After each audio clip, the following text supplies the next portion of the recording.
Hello guys, എല്ലാവർക്കും നമസ്കാരം. അപ്പൊ ഇന്നത്തെ ദിവസത്തിന്റെ പ്രത്യേകത എന്താണെന്ന് നിങ്ങൾക്ക് എല്ലാവർക്കും അറിയാമല്ലോ. ഇന്ന് ഓഗസ്റ്റ് 15 നമ്മൾ ഇന്ത്യയുടെ 79ാമത് സ്വാതന്ത്ര്യദിനം ആഘോഷിക്കുന്ന ദിവസമാണ്. ഇന്നത്തെ യാത്ര വേറെ എങ്ങോട്ടുമല്ല, ഇന്ന് വിച്ചുമോളും ചിത്തുമോനും പഠിക്കുന്ന സ്കൂളിലേക്കാണ് പോകുന്നത്. അങ്ങനെ പരിപാടികളെല്ലാം ആരംഭിക്കുന്നതിന് മുമ്പ് ഞങ്ങൾ സ്കൂളിലേക്ക് എത്തി.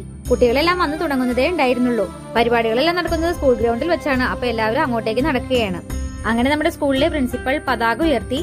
അതിനുശേഷം LP മുതൽ ഹയർ സെക്കൻഡറി വരെയുള്ള നമ്മുടെ കുട്ടികളുടെ കലാപരിപാടികളെല്ലാം ഉണ്ടായിരുന്നു കേട്ടോ. ഏറ്റവും രസകരമായിരുന്നത് LP സെക്ഷനിലെ കൊച്ചു കുഞ്ഞുങ്ങളുടെ പല വിധത്തിലുള്ള വേഷവിധാനങ്ങളായിരുന്നു. കുട്ടികളുടെ ഡാൻസ്, പാട്ട്, പ്രസംഗം എന്നിവയെല്ലാം ഗംഭീരമായിരുന്നു. സ്റ്റേജിലിരിക്കുന്ന സ്വാതന്ത്ര്യ സമര സേനാനികളെ നിങ്ങൾ കാണുന്നില്ലേ? കുട്ടികളുടെ പരിപാടികൾ സ്റ്റേജിൽ നടക്കുന്നതിനിടയിൽ എന്തൊക്കെയോ ചെയ്യാനുള്ള വ്യഗ്രതയിൽ ചന്ദ്രിക ടീച്ചർ അങ്ങോട്ടും ഇങ്ങോട്ടും ഓടിക്കൊണ്ടിരിക്കുകയാണ്.